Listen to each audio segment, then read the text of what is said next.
enraged over the sneak attack on Pearl Harbor. Just going to war with Japan was not going to be enough to calm the fury of the United States. The American government believed that the clearest course of action would be to get direct revenge on the man who planned the strike. With help from Japanese Americans, the U.S. intelligence community launched Operation Vengeance and began to track the movement of Japanese Marshal Admiral Isoroku Yamamoto across the Pacific Theater. When the Magic Code-breaking unit intercepted his itinerary in April of 1943, FDR himself allegedly gave the simple order, quote, "Get Yamamoto." A squadron of P-38 Lightnings was quickly sent aloft to take down the admiral.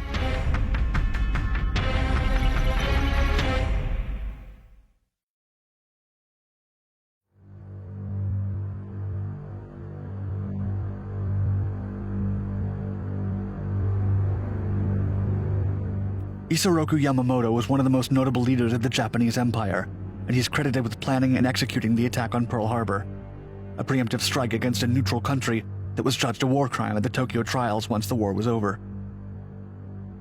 Yamamoto held several posts in the Imperial Japanese Navy throughout his career and was a major architect of the country's naval aviation program.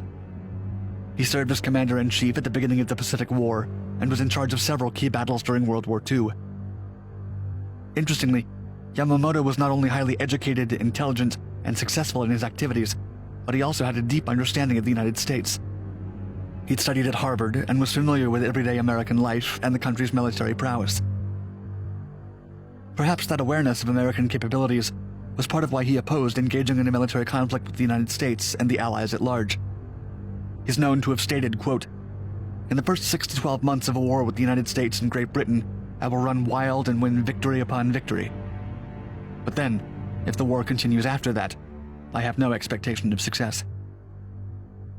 While he personally felt that Japan had taken the losing side in the long run, Yamamoto was loyal to the Japanese cause and served his country as best he could. For this and his overall performance serving Japan, he was highly celebrated and beloved by the Japanese. In understandably stark contrast, in 1943 he was one of the most hated people in the United States, with civilians and politicians thinking of him as a treacherous character who had stabbed America in the back while it attempted to remain neutral and peaceful. While the characterization of the Japanese leader was not completely incorrect, as he committed a war crime for his country, it wasn't totally accurate. Since the United States was expected to support the Western European effort at some point based on its ongoing passive interference. That same year, the United States captured Guadalcanal, putting the Japanese in deep trouble and prompting Yamamoto to visit naval air units to assess the damage.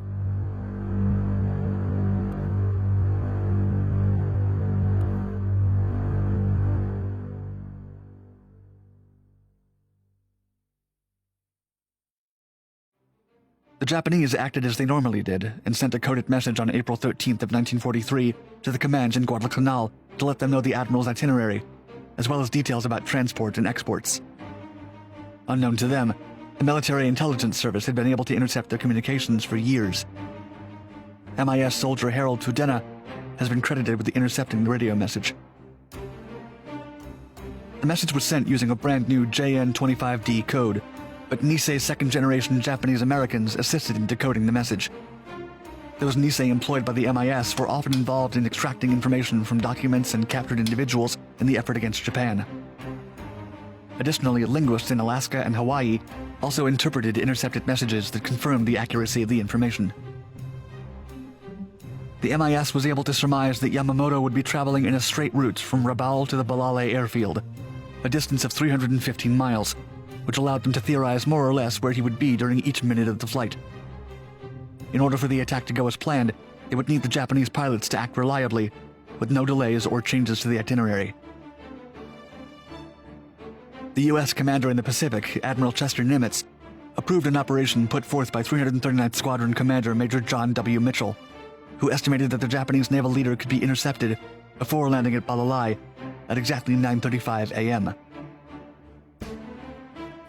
One main consideration for Operation Vengeance was which type of aircraft to use for the attack. Certain fighter aircraft like the F-4F Wildcat did not have the range needed to reach the aircraft flying over Bougainville, which was 400 miles away from the American airbase in Guadalcanal.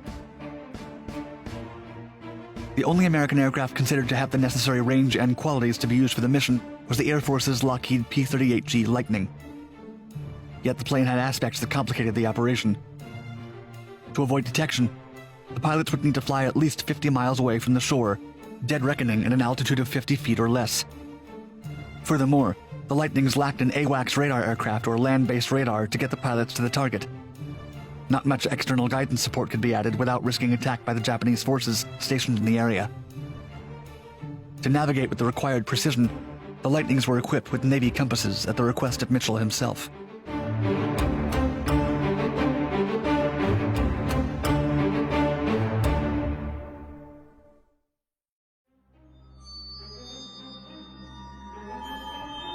The 339th Squadron Commander Major John W. Mitchell led the charge on April 18, 1943. 18 P-38 Lightnings chosen to target the Admiral were each equipped with their standard 20mm cannon and 4 machine guns. They carried additional drop tanks so they could make the long flight. 18 planes were chosen for the mission, and 4 of those were selected to attack Yamamoto's aircraft, while the rest climbed above to form a cover against the Japanese escorting fighters. The pilots involved were briefed with incomplete information, being told that they were attacking a high-ranking Japanese officer who had been spotted by a coast watcher. They did not know who the specific target was or the extent to which MIS was involved in locating him. This account of events has been partially contradicted by a witness who claimed Mitchell revealed that Yamamoto was the target in order to motivate the pilots. At 7 a.m. that morning, only 16 of the intended 18 planes took off from the field because 2 of the pilots assigned to the kill squad saw their planes compromised, one to a flat tire and the other to a faulty fuel feed. The 2 pilots who made the flight out of the 4 selected to carry out the kill were Captain Thomas G. Lanphier and Lieutenant Rex T. Barber. They traveled 400 miles at low altitude in complete silence, and with an estimated low probability of success. It was the fighter intercept mission requiring the longest distance flight of the entire war. Calculating the wind speed, flight path, and speed of the Japanese G-4M Betty carrying the Admiral, the Americans expected to intercept at exactly 9:35 a.m. The U.S. team arrived 1 minute earlier than needed, at 9:34, and their intel was proven correct when the Japanese aircraft appeared in the next minute. 2 Betty bombers, one of which carried Yamamoto, entered into the view of the Lightning planes at 4,500 feet. They were escorted by 6 A-6M0 fighter planes at 5,500 feet. 12 of the American planes flew up to 18,000 feet undetected, while the other 4 attacked the Japanese bombers. The bombers dove to evade the attack, while Captain Lanphier and Lieutenant Barber pursued them without knowing which of the 2 carried their target. Reportedly, Lieutenant Barber shot at one of the Bettys and did successfully damage its right engine, sending it straight into the jungle. The other one was allegedly shot by Lieutenant Holmes, which forced it to crash land into the sea. In the jungle, Admiral Isoroku Yamamoto's body rested with his sword in hand.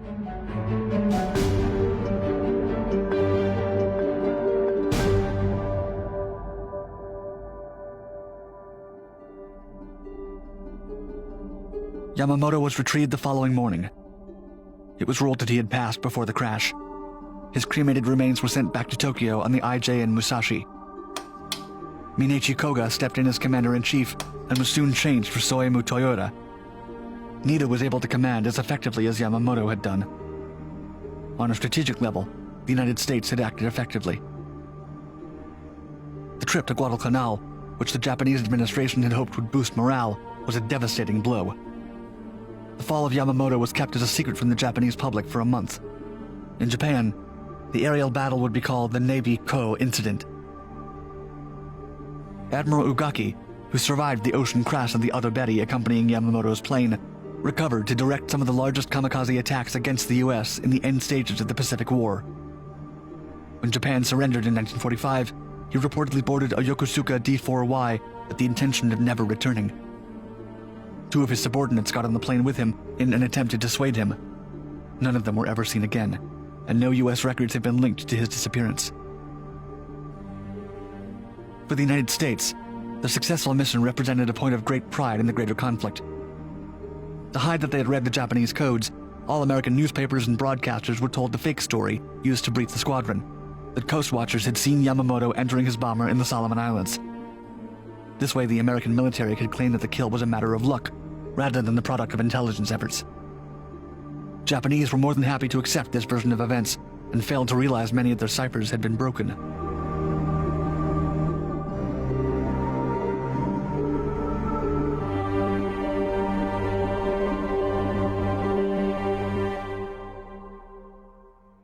Despite the success of the mission, controversy followed the incident for years. The pilots involved were not debriefed after the mission. As there were no interrogation procedures established in the area back then, only Lieutenant Holmes was able to give his account, stating that one Betty was taken down by him, and the intelligence community assumed that was all there was to it. Captain Lanfear and Lieutenant Barber both took credit for downing Yamamoto's plane, and each was given half credit. 6 months after the operations, some of its details were leaked to the press, with Time magazine reporting Captain Lanfear's involvement.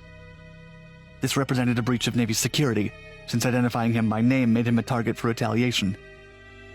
As a reprisal, Major John Mitchell was given the Navy Cross rather than the more prized Medal of Honor. All other pilots in the killer portion of the squad were given the same honor. Lieutenant Barber formally petitioned to have his half credit changed to a full credit, but in 1991 the Air Force History Office ruled that sufficient uncertainty remained in the case for both Captain Lanfear's and Lieutenant Barber's claims to be accepted. A close friend of both officers would later claim that Captain Lanfear had composed the official report, the medal citations, and several articles about the mission published in magazines. Additionally, it's been claimed that while Lieutenant Barber had been willing to share half of the credit at first, Lanfear had written a manuscript for a memoir claiming full credit. Even though the book was never published by Captain Lanfear, he continued to take credit throughout his life, which Lieutenant Barber continued to strongly contest.